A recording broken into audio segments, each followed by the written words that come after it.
Hey guys, welcome to CraterMania. I'm your host, the man they call Crater, and I'd like to welcome you guys back to my 500 Movies in 2025 series here on YouTube.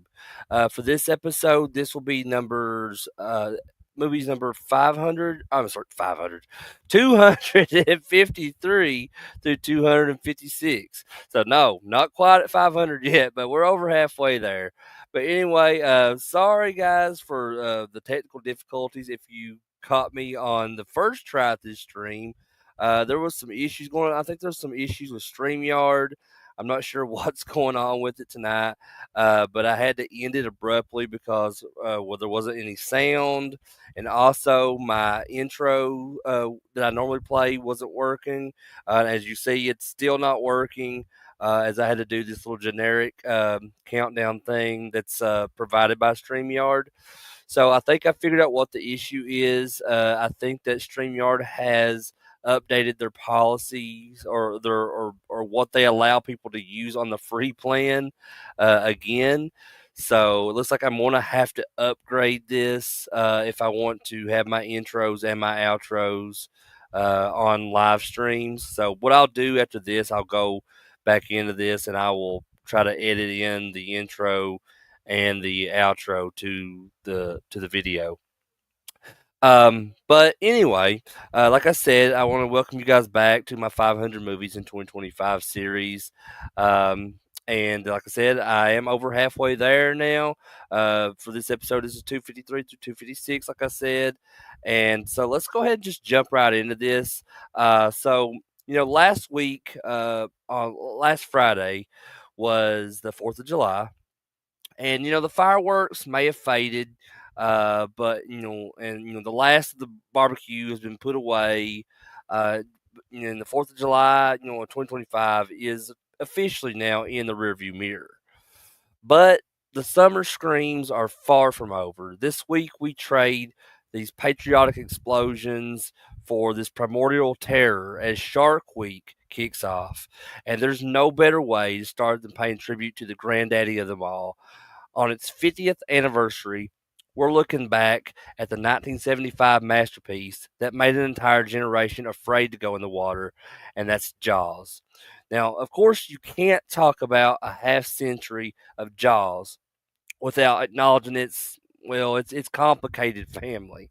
The sequels are the cinematic equivalent of the weird cousins that you're forced to see at a family reunion. They're loud, a little embarrassing.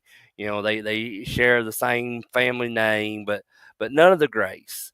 And for decades, the consensus has been simple that Jaws is a perfect film, and the sequels are varying degrees of terrible to some people. But today, what I'm going to do is I'm proposing a different approach. Instead of holding these films up to the impossible, lightning in a bottle standard of the original, let's judge them on their own terms. What were they trying to be, and how well did they succeed at that? So let's dive in. So before we get to those sequels, we got to talk about the original, the 1975 masterpiece. And so, there are films that you like, there's films you love, and then there's films that, become part of some people's DNA.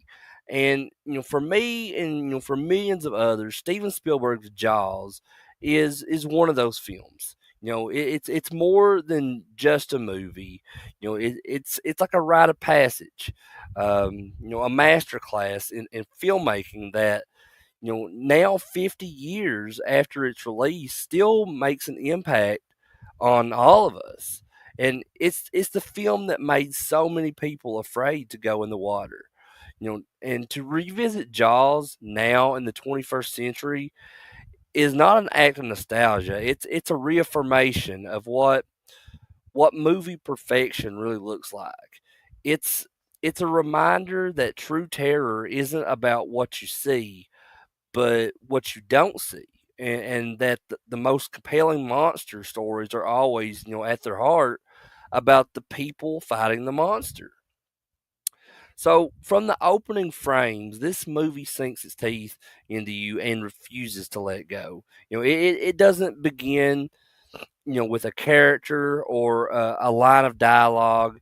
We begin with an experience, which is John Williams's iconic two-note score, dum dum, dum dum. It's like the sound of a heartbeat. A rhythm that speaks to a fear that's been buried deep within our past. It's simple and it's utterly terrifying. And long before we ever see the creature, we feel its presence in those two notes. So, what is Jaws? I guess on its surface, the plot of Jaws is brilliantly simple. The story, adapted from Peter Benchley's novel. It's set in the fictional New England, excuse me, New England island town of Amity. As the town prepares for its Fourth of July tourist season, this young woman named Chrissy's mangled remains wash ashore. She is the first victim we see of Jaws or Bruce, whichever you want to call him, and we'll get into that in a little bit. So anyway, the new police chief, Martin Brody, who's played by Roy Scheider, is a former New York City cop who is himself terrified of the water, and he immediately suspects a shark attack. His instincts are confirmed by this medical examiner, but he's overruled by the town's asshole mayor, Larry Vaughn, who's played by Murray Hamilton, and fearing that news of a shark will ruin the summer economy and the Fourth of July party that they're having there in town. So the mayor, he pressures the examiner to change the cause of death to a boating accident. And this conflict, which is Brody's sense of duty versus the town's willful denial, it forms this kind of thematic core of the film's first act. It's a brilliant setup, a human drama that is just as compelling as the creature feature it proceeds. And when the shark strikes again, this time in broad daylight, killing this young boy named Alex Kentner, is in this kind of horrifying geyser of blood and panic, the truth can no longer be contained. The town places a bounty on this shark, leading to this kind of chaotic amateur fishing frenzy. But the real threat still remains at large. So then enter Matt Hooper, who's played by Richard Dreyfuss. He's this young, brilliant, slightly arrogant oceanographer, and he confirms that Brody's worst fears, that they are dealing with a great white shark. And it's this massive and unusually aggressive one at that. And so Matt, or Hooper, he is the voice of science and reason, um, clashing with the mayor's kind of politically motivated ignorance. But when the shark continues its reign of terror, Brody and Hooper realize that they need help from a professional. So they hire Quint, who's played by Robert Shaw, and he's this kind of grizzled Ahab-esque, shark hunter who's has this weathered face and these calloused hands, and all that tells a story of this life that he's lived in this brutal combat with the sea. So Quint, he's a figure of kind of like myth and folklore. He's a man that's haunted, by a past that he will later reveal in the film, which I think is one of cinema's most unforgettable monologues. Um, so the film's entire third act takes place on Quint's boat, which is the Orca, and the whole landlocked world of Amity, with its politics and bureaucracy, it fades away. And it's replaced by this vast, unforgiving expanse of the open ocean. So here the film transforms into this pure, elemental tale of man versus nature. So this trio, Brody, the everyman, Hooper, the intellectual, and Quint, the seasoned warrior, they must set aside their differences and work together to hunt this creature that is hunting them basically. So the battle becomes this grueling, kind of claustrophobic ordeal, like really like a pressure cooker, of testosterone and just and salt spray that methodically, strips away their technology, their confidence, and ultimately, their boat, their vessel, and it culminates in this kind of spectacular, unforgettable climax. Um, but to understand why Jaws is a masterpiece, you must understand the genius of its then 27-year-old director, Steven Spielberg. You know, this was only his second feature film, and the production was notoriously plagued with problems. The script was being rewritten on set, the cast was often at odds. And just, most famously, I think that the trio of the mechanical sharks, which was collectively named Bruce, after Spielberg's lawyer, I think, is where they got that name. They were constantly malfunctioning, and they sank. Their skin was corroding in the salt water, and they looked, decidedly fake when they did work.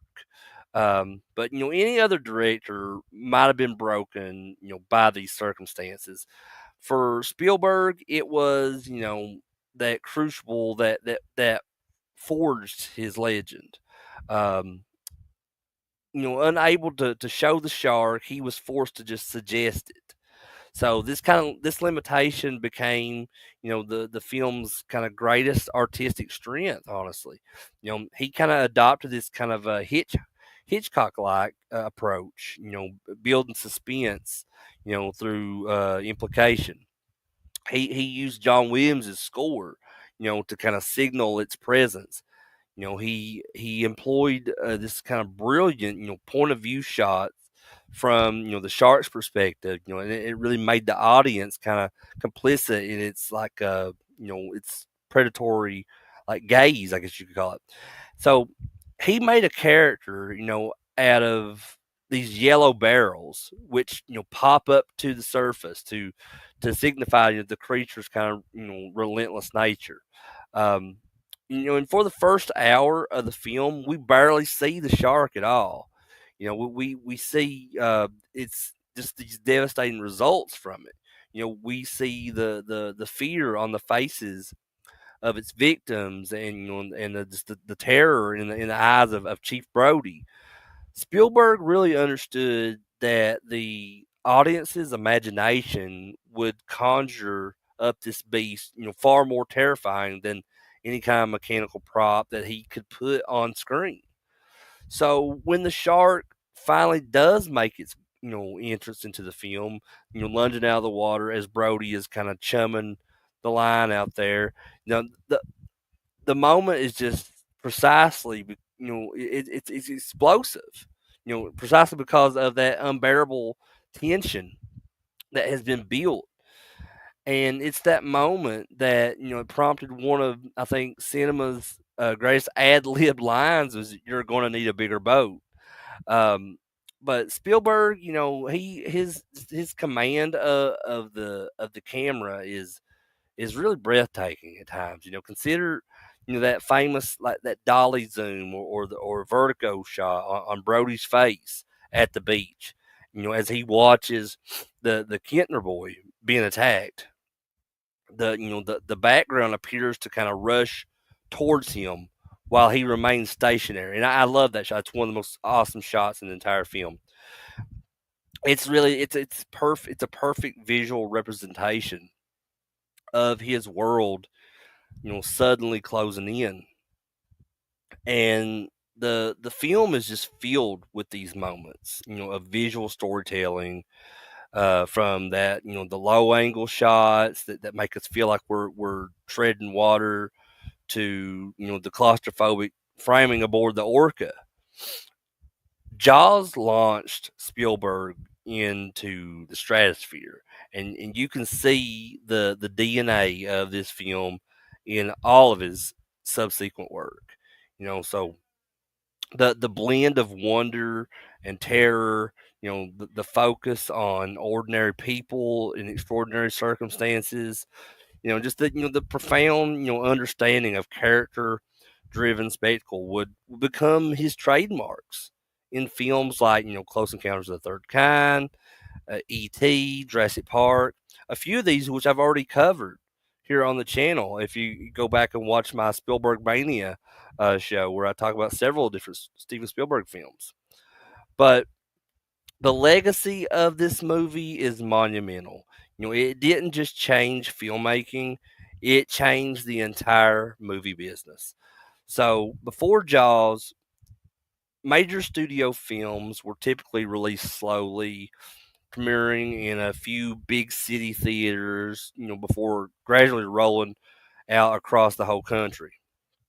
Universal Pictures, um, buoyed by that success of the source novel, took this massive gamble. They released Jaws simultaneously in over 400 theaters nationwide. Accompanied by this kind of unprecedented, um, national television marketing campaign, and the strategy was just a phenomenal success.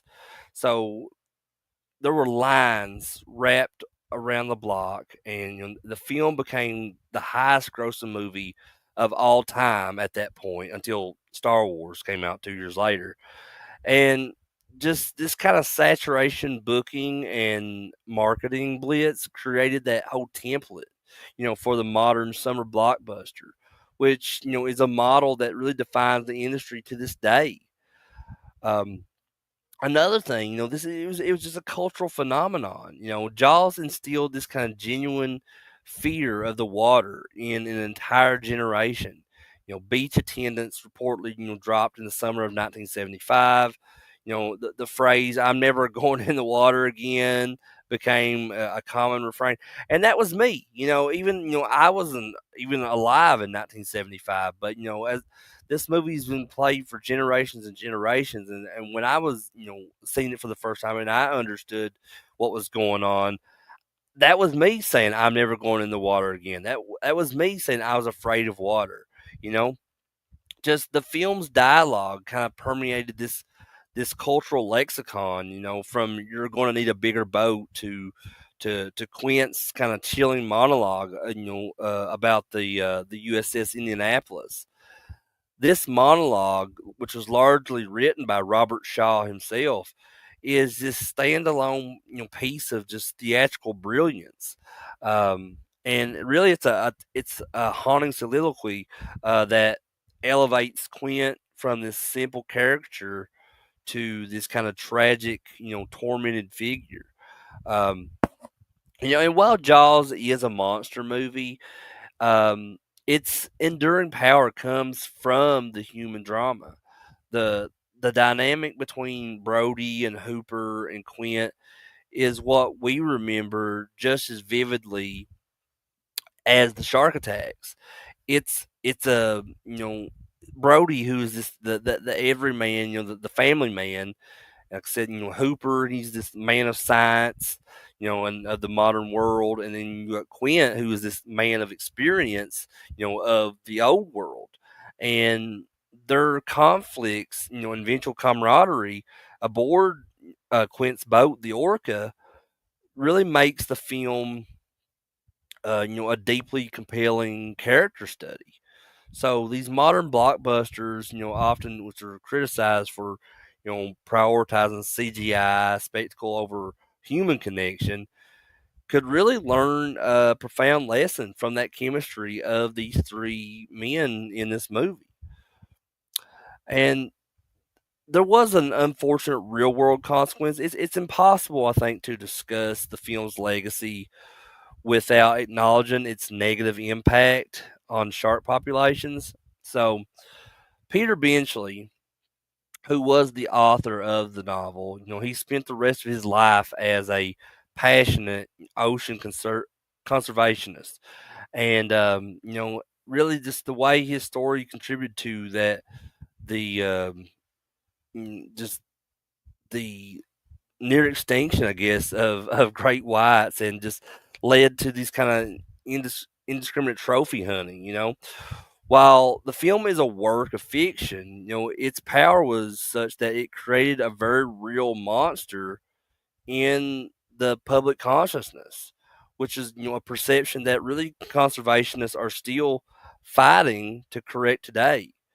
Um, but like I said, this is the 50th anniversary, and as we're now, we're here in within that year, 2025, which is the 50th anniversary. The question arises: why does Jaws not only hold up, but in many ways surpass the thrillers of today? So I think the answer lies, in its kind of timeless craftsmanship. In this age we live in now of like CGI and convoluted plots of a lot of films, the practical nature of Jaws feels refreshingly real. So like the salt crusted deck of the orca, the weight of the yellow barrels, the physical battle, it all has this texture, and grittiness that digital effects struggle, I think, to replicate nowadays. Um, but I think the ultimate reason for its longevity is its focus on character and theme. And at its core, Jaws is about universal fears and conflicts, and it's about that fear of the unknown, lurking just beneath the surface. It's a story about a public official choosing economic prosperity over public safety. And I think that's a theme that feels more relevant now than ever. Um, and it's a story about three men who must overcome their own fears and their prejudices and just their personal demons to confront this common enemy.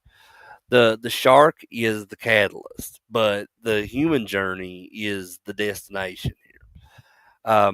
And Jaws is just a perfect storm of talent and luck and adversity. It's the film where a young director's vision was sharpened by production disasters. It's where a simple monster story was elevated by these three unforgettable performances, and I think one of history's greatest film scores.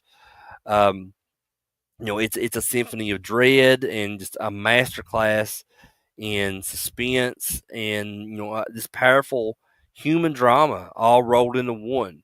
It doesn't feel dated because its core components, which is fear, courage, and that desperate struggle for survival, all of that is just makes this film eternal. And just to watch Jaws today is to be reminded, of the magic of the movies. It's a film that commands your attention. It plays your nerves like a violin. It leaves you breathless. It taught us to be afraid of the water. Yes, but it also, taught us what a truly perfect movie looks, sounds, and feels like. And nearly half a century later, other creature features have come and gone, but Jaws remains, that really one of those undisputed, undefeated, apex predators of the silver screen. It will still be a masterpiece in another 50 years. So, happy 50th anniversary, Jaws. I mean, absolute masterpiece. And if you've lived this as long as I have and you've still not seen Jaws, you need to change that quick. But moving on now to the sequels, the Jaws sequels. So, um, let's be clear from the outset here. So, Jaws, the original Jaws, is not just a film. I think it's a cinematic event. That perfect storm of just masterful direction, flawless casting, a transcendent score, and just primal terror. It's lightning in a bottle, as I said before. And to ask any sequel to recapture that specific magic is not just unfair; it's impossible. And yet for over 40 years. Jaws 2 has been unfairly judged, I think, in the shadow of its predecessor. Um, often dismissed as a mere cash grab or a pale imitation. And I'll say this as a lifelong fan, of the original Jaws and just of Amity Island and its and its police chief Brody. I'm here to argue that that assessment is not only wrong, but also misses the entire point of the film. Jaws 2 is not trying to be Jaws. And instead, it succeeds, I think, brilliantly as something else, which is this kind of this character study of a man who's suffering from PTSD. He's and it's just packaged as this kind of top tier monster movie. To me, it is without question, the greatest and most worthy sequel to the original Jaws. Um, and I think what the genius of Jaws 2 lies entirely on, the face of Roy Scheider, who, his return as Martin Brody is not just this, contractual obligation. It is the heart, and soul and justification for the entire film. In the first movie, Brody was an outsider, a man that is conquering his fear of the water to become a hero. In Jaws 2, he is this man that's haunted, by that heroism. That the film picks up like 4 years later after the original Jaws, and Amity has done its best to forget the horror. This new hotel stands, that the beaches are full, and Mayor Vaughn is once again prioritizing tourist dollars over public safety. Big surprise, right? But Brody can't forget. He sees sharks in every shadow, every floating log. When two divers disappear, and a fragment of a killer whale washes ashore, he knows with the certainty of this as this traumatized survivor that it's happening again. And I think this is where the film really excels. It's a compelling portrait, of this man who's gaslit by his entire community. And and Roy Scheider, he plays Brody not as an actor, or not as an actor, as an action hero, but as more of a frayed nerve.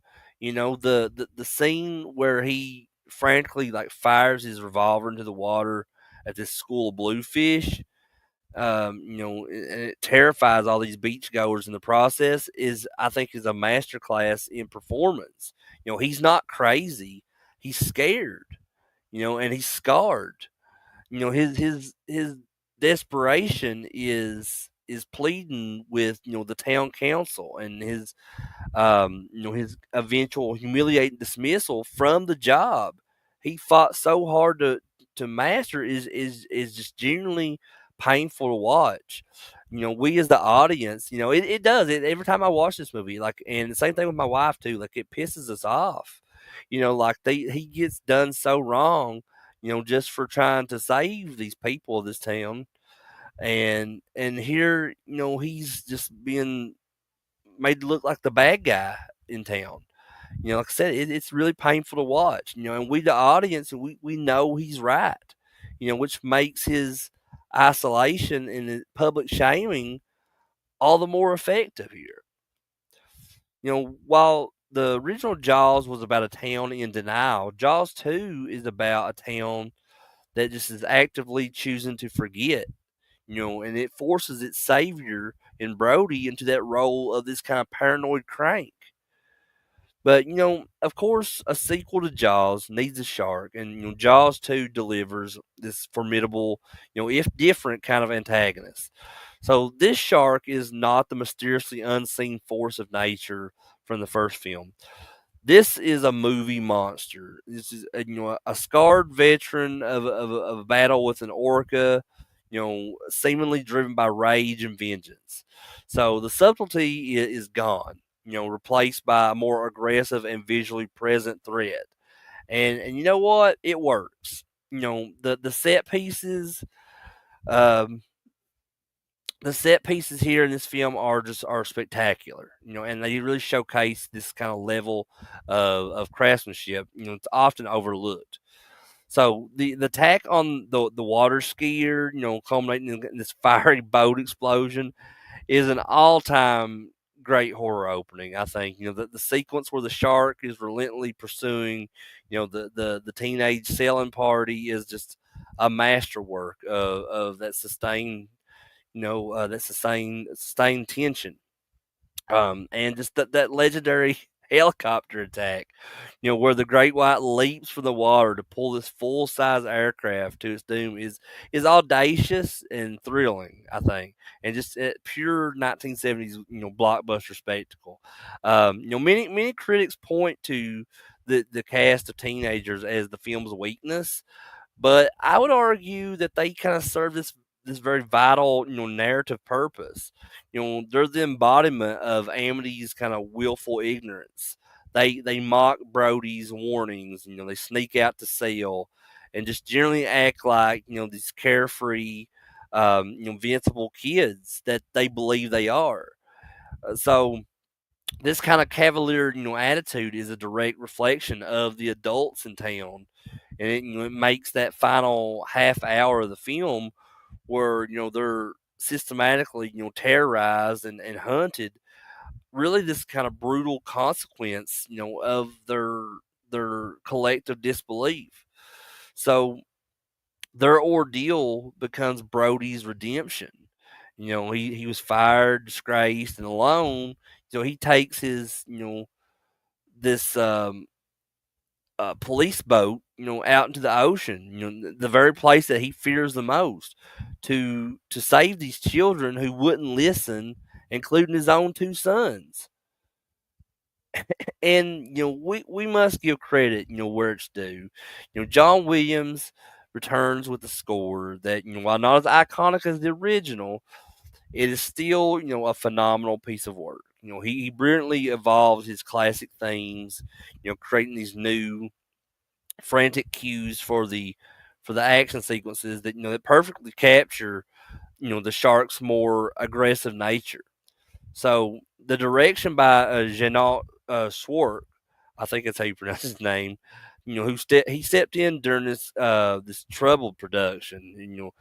He comes off as a very confident director. He handles that complex water-based action sequences with which is incredible skill, ensuring every moment of terror lands with this kind of maximum impact. Um, and just the climax at the cable junction at the at the end of the film is just that perfect culmination of Brody's journey. He's no longer that reluctant hero.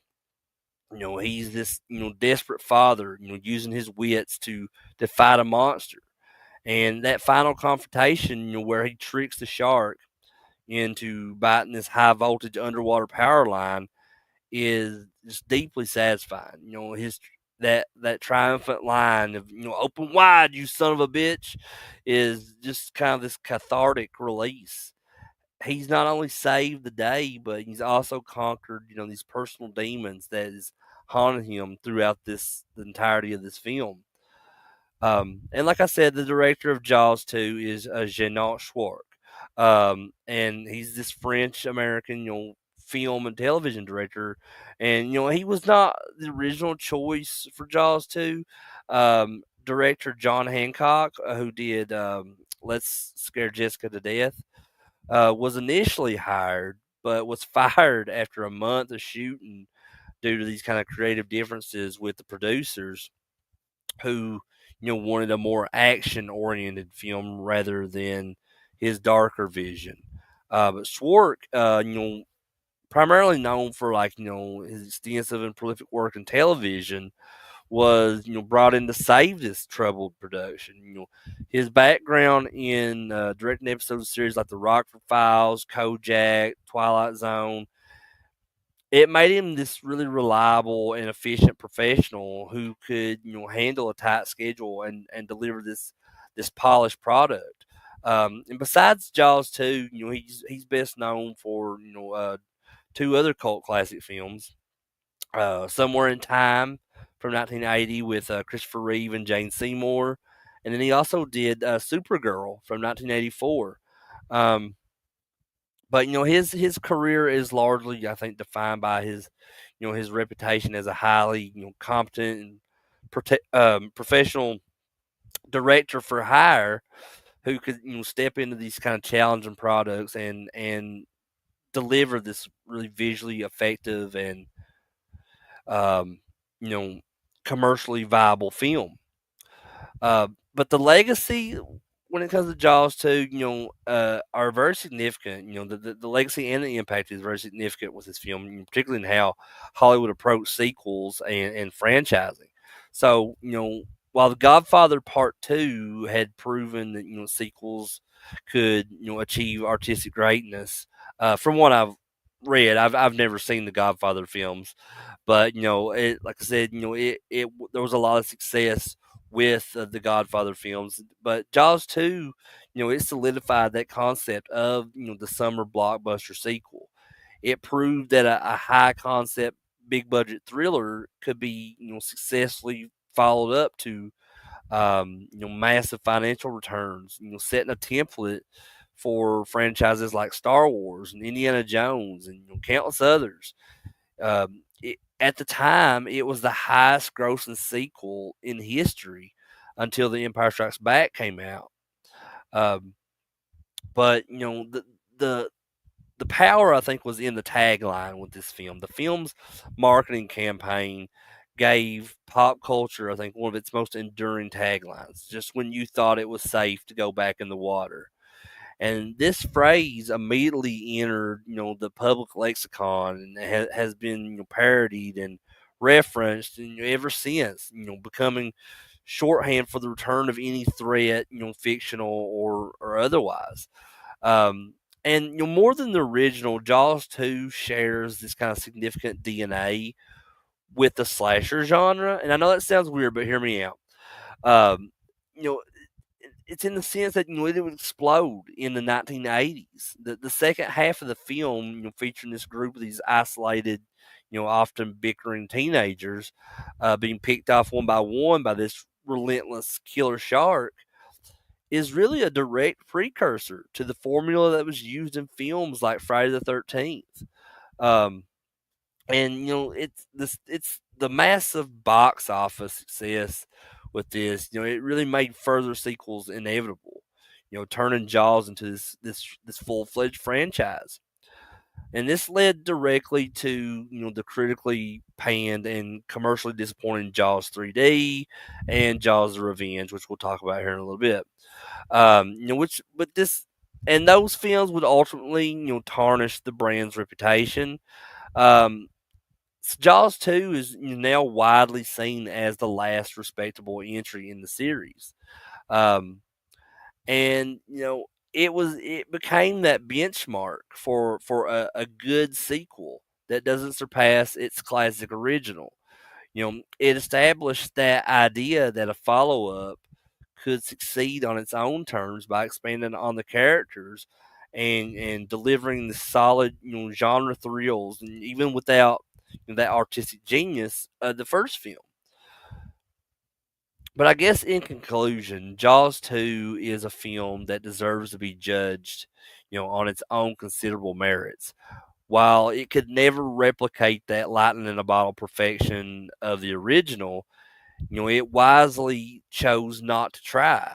Instead, it delivers this kind of compelling story of just trauma and um, at what a word redemption. Anchored by powerful performance from Roy Scheider, and as a director, Jeanette Schwartz, he crafted this really tense and spectacular action thriller that stands as one of the best monster movies of its era. Its legacy as the first true blockbuster sequel, its influence on genre filmmaking and just that iconic tagline, cemented its place in cinema history. I feel it remains that definitive example of how to make a sequel that honors its source material while charting its own thrilling and satisfying course. So yeah, I mean, I know there's a lot of people out there that like to hate on um, Jaws 2, and I mean, there's a lot of people, a lot more people that will hate even more on Jaws 3 and Jaws: Revenge. But yeah, Jaws 2 does have its fair amount of haters out there, and I ask people to kind of look at this from the perspective I've given today, and just give it another shot. Look at it differently. Don't compare it to the original, because none of the sequels, nothing, any kind of shark movie, not just the Jaws franchise, is going to live up to what the original Jaws was. But yeah, so just kind of take what I said and with into perspective, and next time you watch Jaws 2, just kind of look at it like that. Um, but now moving on to the next one. So let me get one thing straight. So as I said before, nothing will ever touch that perfection of Steven Spielberg's Jaws. It's a masterclass in tension and character and minimalist horror that just redefined the blockbuster. Um, to compare any sequel to it is really to set it up for failure. But you can step out from the shadow. But if you can step out from the shadow of the original and judge Jaws 3 on its own terms, you'll discover what I have. That Jaws 3 is wonderfully campy. It's just this genuinely entertaining slice of pure 1980s cinema. Um, it's not the steak dinner of the original. It's more of the greasy, delicious, oversized theme park burger that you can't help but love. And one of the things I like about this movie was moving all the action from the shores of Amity to this high tech wonderland of SeaWorld in Orlando. It's a choice that immediately separates the film from its predecessors. We're no longer in this natural open environment. We're in this man-made aquatic playground, a labyrinth of underwater tunnels and lagoons and holding pens. This whole setting really creates a unique form of claustrophobia. Like so, when the mother shark arrives, she's not just a predator, in the ocean. She's this monster in a cage, turning this place of family fun into this kind of inescapable death trap. And the visual of the shark, gliding silently past the underwater restaurant windows, observing its prey, is just a fantastic concept.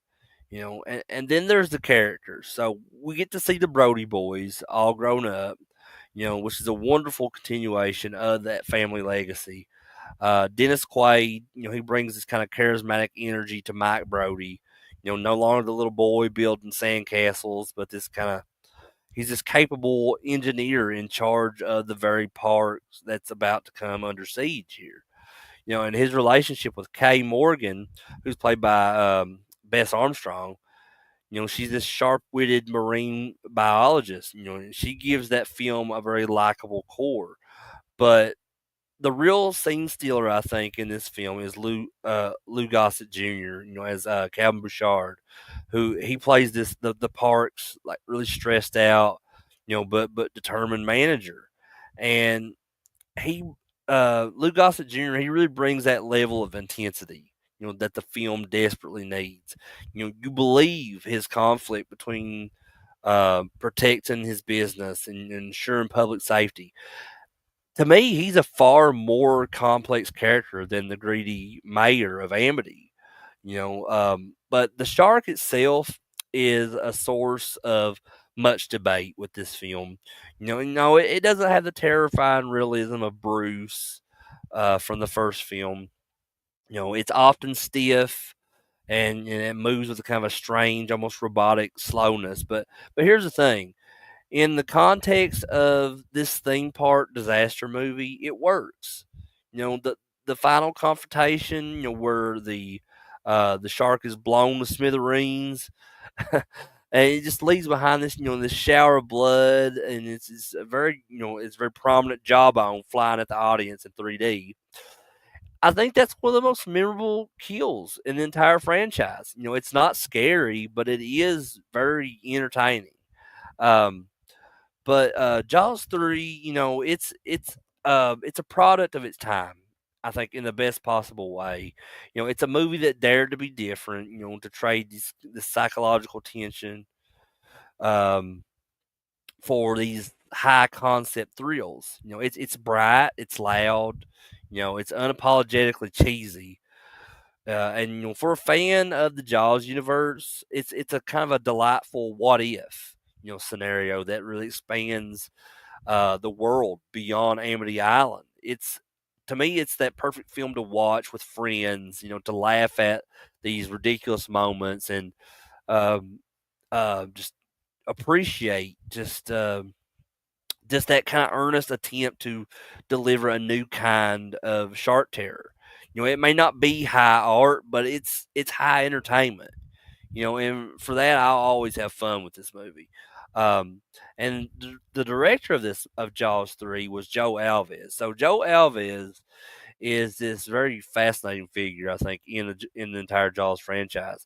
But he's far more known, I think, for his work as a production designer, and an art director than he is as a film director. In fact, Jaws 3 was his only major theatrical directorial credit. His true legacy, though, lies in shaping the look and the feel of the first two Jaws films. For Spielberg's original, he was the production designer. He was responsible for designing the mechanical shark, which they nicknamed Bruce. And he overseed all of its construction and the troubles they went through with that. You know, um, he went. He was a part of like the storyboarding, like key sequences, and designing the whole look of Amity Island. And then he returned as a production designer for Jaws 2, and also served as the second unit director on that film. And so he was kind of owning some of the skills that he would later use on Jaws 3. So this kind of extensive background, in production design is evident, in Jaws 3, which, kind of heavily emphasizes the elaborate SeaWorld sets and the underwater tunnels and the control rooms. However, critics widely agree that while the film has this distinct visual concept, it lacks that kind of pacing, character development, and that suspenseful direction that defined the original. But like I said, and I think that's one of the people's biggest like complaints with this movie is that they spend too much time comparing this to the original, and they're wanting to live up to that expectation of the original. But I think that's impossible. I just don't think there's any shark movie that could ever come out that would live up to what the original Jaws did. What it represents. Um, but the legacy of Jaws 3 is very complex, and it's primarily defined by three things. It's technological gimmickry, just its critical failure, and just this eventual evolution into this beloved, so bad it's good cult classic. Um, and if you look at like the whole 3D revival of the 1980s, I think that's the film's most significant impact. Because and it's in that role in this kind of short-lived 3D revival that they had back in the early 80s. Alongside films like Friday the 13th Part 3 and Amityville 3D. It just used that 3D format, requiring the red and blue paper glasses. And the filmmaking was built entirely around creating that in your face, moments um, that are, often at the expense of, plot or pacing. The effects were very poor. They were notoriously poor with these issues creating these kind of ghostly transparent images, especially the shark superimposed over the control room. This really led to this kind of disorienting, often um, headache inducing experience for audiences, and just the technology quickly fell out of favor, again after that. But critically, Jaws 3 was just, the critics were savages, with this movie. There was a lot of reviewers out there, just on YouTube that had blasted the plot and said it had weak characterization, and above all, these laughable 3D special effects. And it's widely considered, the point where the Jaws franchise officially jumped the shark.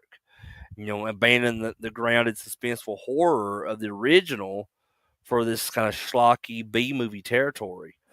Um, and while a financial success upon release, it proved that the brand name had and 3D had this drawing power. That its poor reputation is what heavily damaged, the franchise's credibility, and it paved the way for the even more reviled finale, Jaws: The Revenge. Um, but over the decades, it has the hatred for the film has really kind of softened into this ironic affection, and I think I'm a part of that group of people. That has kind of for a long time, for years, I didn't really care for this movie. The more and more I've watched it over the years, I've kind of grown this, like I said, this ironic affection for it. And I think for a lot of people, it's the same thing. It's now celebrated in cult film circles as this kind of quintessential guilty pleasure. Um, it's terrible effects, and silly performances, and just the shameless, 3D gags really make it highly entertaining to watch for modern audiences, including myself. Like the infamous slow motion, shark attack on the control room. I think that's a legendary piece of bad movie history. Its legacy is no longer one of a disappointing sequel, but this kind of this time capsule of this early '80s cinematic excess. You know what I mean? Like, I guess it really stands out as a unique monument in film history for me. Um, I mean, it was a failed attempt to recapture that cinematic magic that instead, created, something entirely different. As a sequel to a masterpiece, it falls short, in every conceivable way. But however, if you judge it on its own merits, as a campy, gimmick driven monster movie, then it really is unforgettable and strangely enjoyable. Um, so I think its legacy is really a testament to how time can reframe a film's reception, turning this kind of critical disaster into this beloved piece of pop culture. Um, and it's very kitschy in a way. It's forever, I think, remembered for its that clumsy leap into that third dimension. So again, just trying to give you guys a different perspective than what most give on these sequels of the Jaws films. Um, I really, really like Jaws 3, and for what it is. I find it strangely entertaining in just a lot of ridiculous ways. Um, but again, that's my personality. That's I have a really odd sense of humor, I think. So if anybody's out there like me and completely understands, just drop me a comment below. Let me know if you're in agreement with me on that. Um, but that leads me to the last film that I'll be talking about tonight. And this the last film of the Jaws franchise. And I know what you're thinking. You see the title Jaws: The Revenge, and you're already preparing your punchlines. The roaring shark, the psychic connection. Michael Caine missing the Oscars to film it. I've heard them all, and I'm a lifelong fan of the Steven Spielberg's 1975 masterpiece.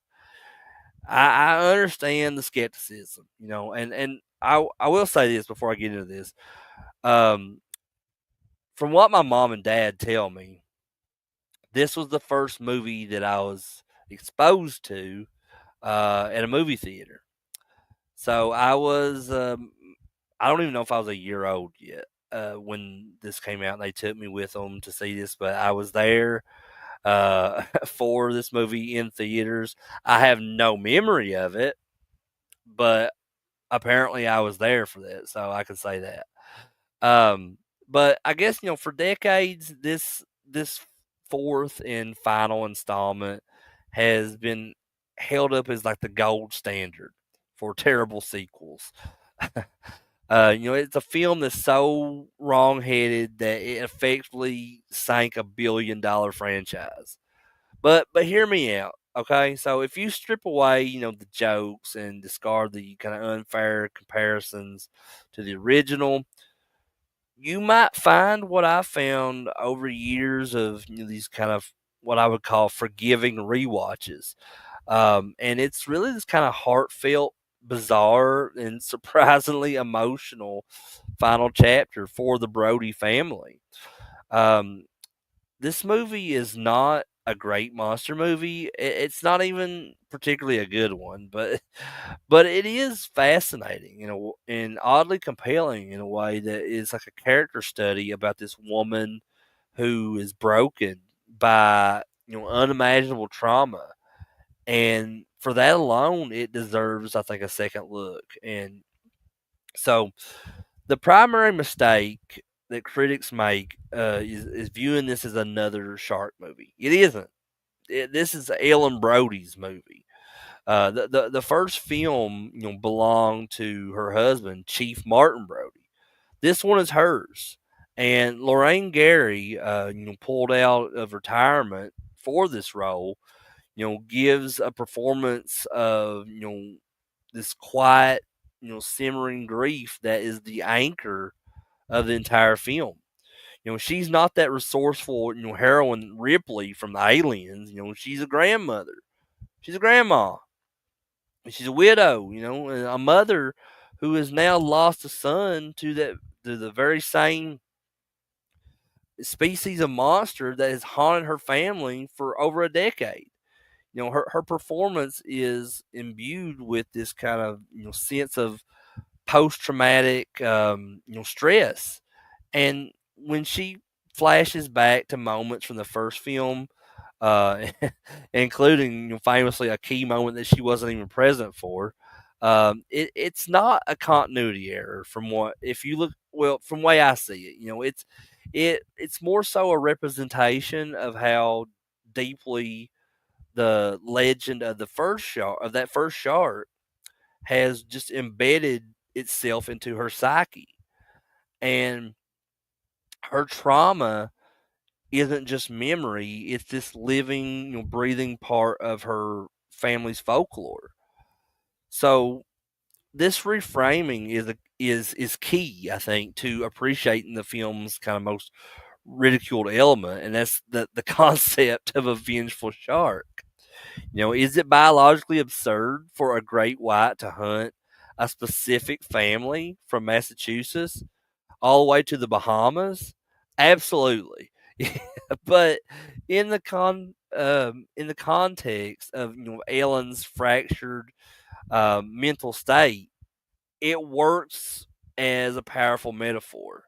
The shark is no longer just an animal; it has become this kind of physical embodiment of her family's curse. So it's like a supernatural force, the like an avatar of the ocean's wrath. So the film elevates the shark from a creature of instinct to this mythic beast, akin to Moby Dick's whale, or the Grendel of Beowulf. So that infamous roar, while it's scientifically ludicrous, it makes perfect sense in the mythic context. So in that context, this isn't a shark. It's more looked at as a monster from like a dark fairy tale, and monsters are allowed to roar. Just stay with me here. So I know I'm probably losing some people, but listen. So director Joseph Sargent, he makes a deliberate choice to I think abandon that grounded realism of Spielberg's film for this kind of more operatic, almost gothic tone. So that beautiful sun drenched scenery of the Bahamas kind of serves as a stark, iconic contrast to the darkness that has followed, Ellen there. She fled Amity's cold gray shores in search of paradise, only to find the nightmare waiting for her out there in that turquoise water. So the cinematography often feels like a dream here, with underwater shots that are serene one moment and terrifying the next. It's a visual representation, I think, of Ellen's belief that there is no escape. And then there's the cast. So Michael Caine, he plays this charming pilot named Hoagie. He's just a beacon of light, in the film. His chemistry with Lorraine Gary is warm and believable. He brings this roguish charm and just uh, this effortless like attitude, I guess, that the film desperately needs.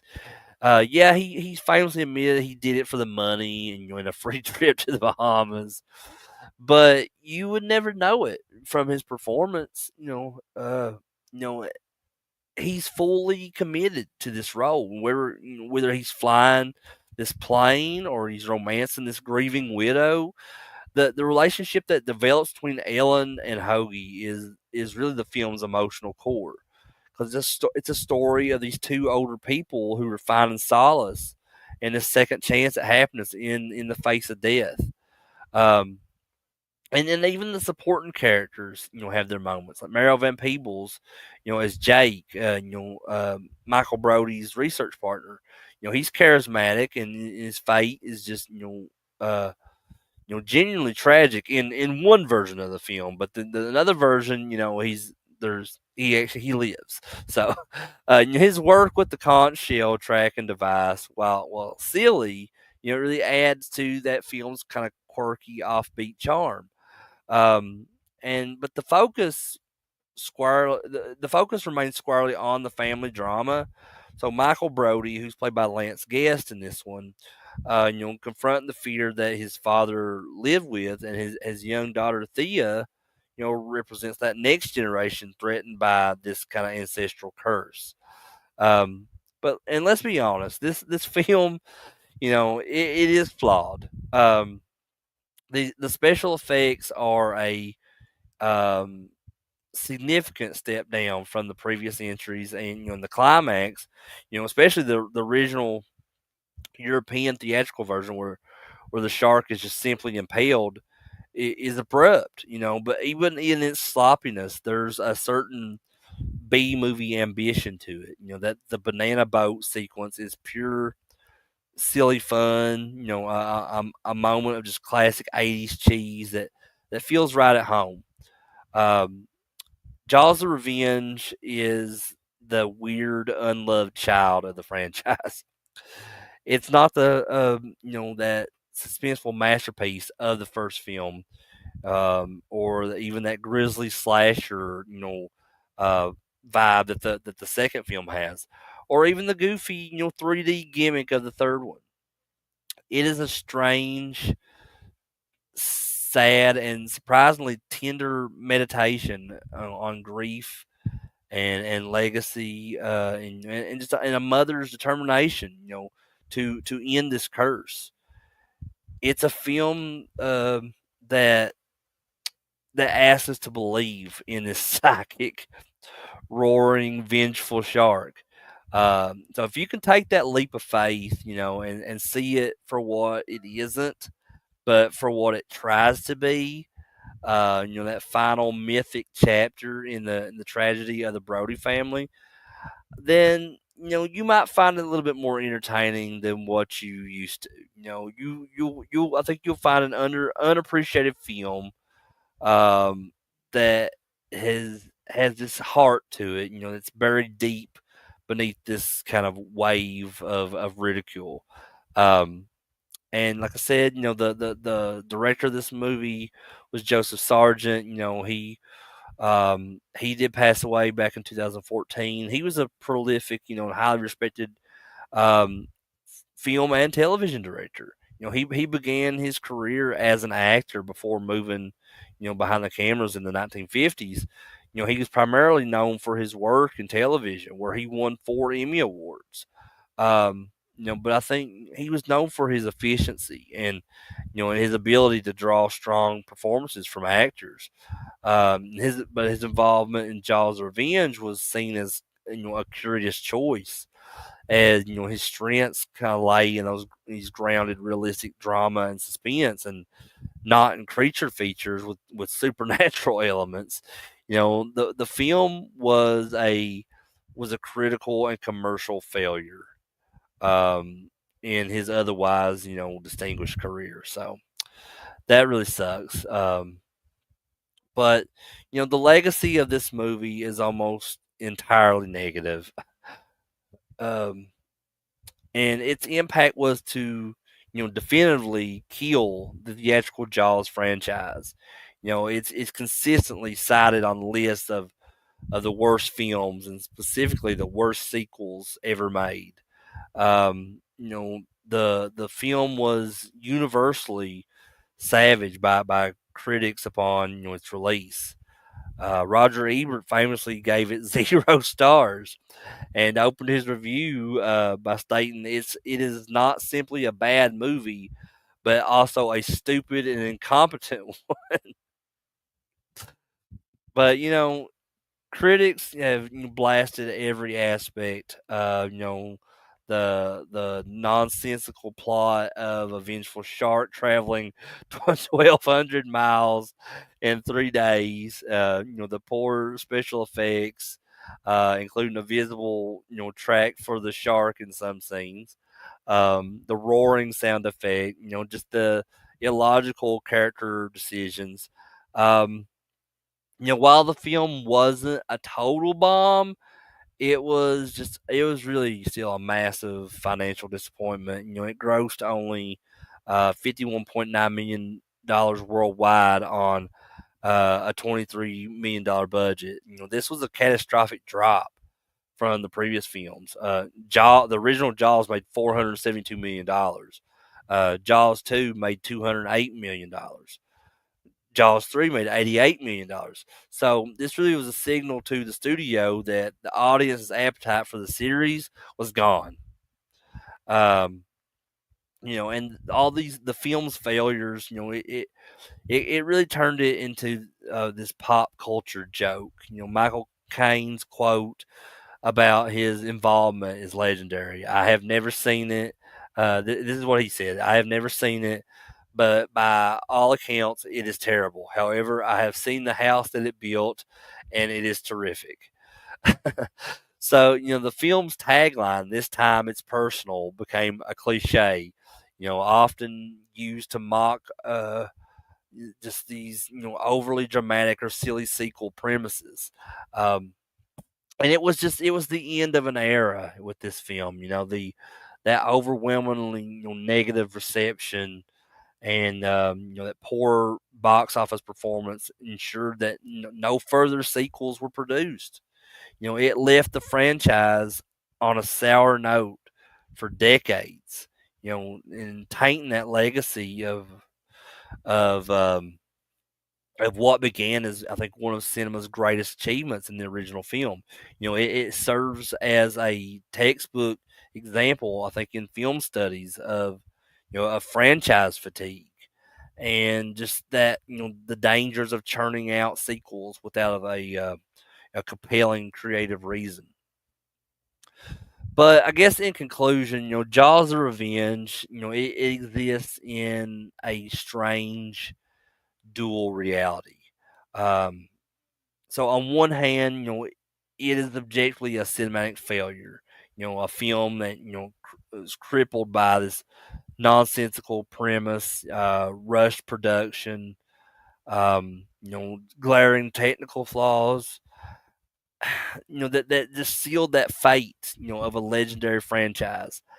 And on the other hand, it's earned this unique place in film history.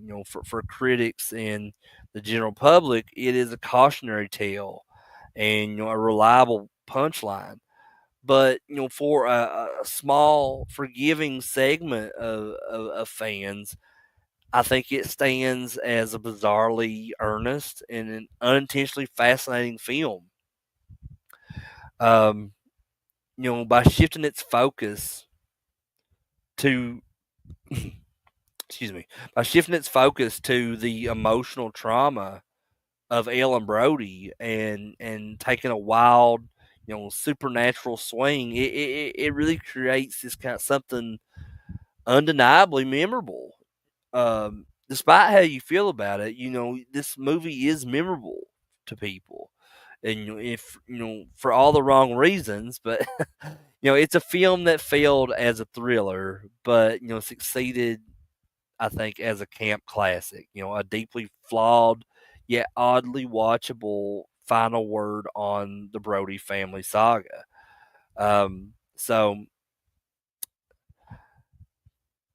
take it for what you will. I mean, like I said, I have for years and years um, disliked this movie, but the more I watch it, the more I see different things about it that makes its own that makes it exist in its own universe, if you know what I'm saying. Um, because there's so many things about this that is so ridiculously out there. It's like you have to create this theory for the film itself for it to make any kind of sense. Um, and in that sense, I've done that. It's more enjoyable to me when I look at it from that perspective. Um, like I said, with the other sequels of the Jaws films, it's so hard, really impossible to compare any of those films to the original film. Um, and I don't think that no one will ever argue that the sequels come close to the original. But 50 years on, perhaps it's time to stop punishing them, for that. Jaws is a gourmet meal prepared by a master chef. The sequels are that junk food that you crave afterward. Jaws 2 is I think is a great movie. That's just my opinion. But and Jaws 3 is this cheesy disaster flick, and Jaws of Revenge is this kind of supernatural train wreck of just epic proportions. But you know, I think this time around, if you watch these movies again, give them another try. But and leave your comparisons at the shore. You're still going to need a bigger boat. But for some of these, it's to carry all the popcorn and irony that you'll need to enjoy the ride. Um, but guys, I guess that's it for this video. I really enjoyed doing this video. Hope you guys enjoyed part one of Shark Week of me discussing the Jaws franchise, and I appreciate all of you for checking it out. Stay tuned for part two this Sunday, where I'll be talking about various other killer shark movies to finish out Shark Week. And then I got something really special, something it's near and dear to me coming up next week, and I'll give you um, a sneak peek at that this Sunday at the ending of Shark Week. I want to thank everyone who either watched this live and was here in the chat, or or if you watch this on replay, um, please drop me a comment below on what your favorite is from these movies. I think for most of you, it's going to be the original. But if you like the sequels like I do, please tell me what you like most about them. Let me know, what just your thought. If you don't like them, let me know what your thoughts are, and if you agree with me on my perspective of these films. And as always, if you like this video, please give it a thumbs up. I'd really appreciate that. If you're new to the channel, please hit that subscribe button to catch more videos from me like this one. And also click that bell for any future notifications. Um, so you won't be getting my regular outro tonight, guys, since the stream, like I said earlier at the beginning of this video, StreamYard has decided to take away certain privileges on under the free level of accounts. So I'm gonna have to upgrade this to kind of have my intros and my outros on live streams. Like I said earlier, what I'll probably do is I'll just go back and edit this later so I can put in the intro and the outros onto the video. And I'm probably just gonna have to upgrade. It looks like, since StreamYard are being cheapskates now. But anyway, with all that said, I'm Crater. This is CraterMania. I love you guys. Have a good night.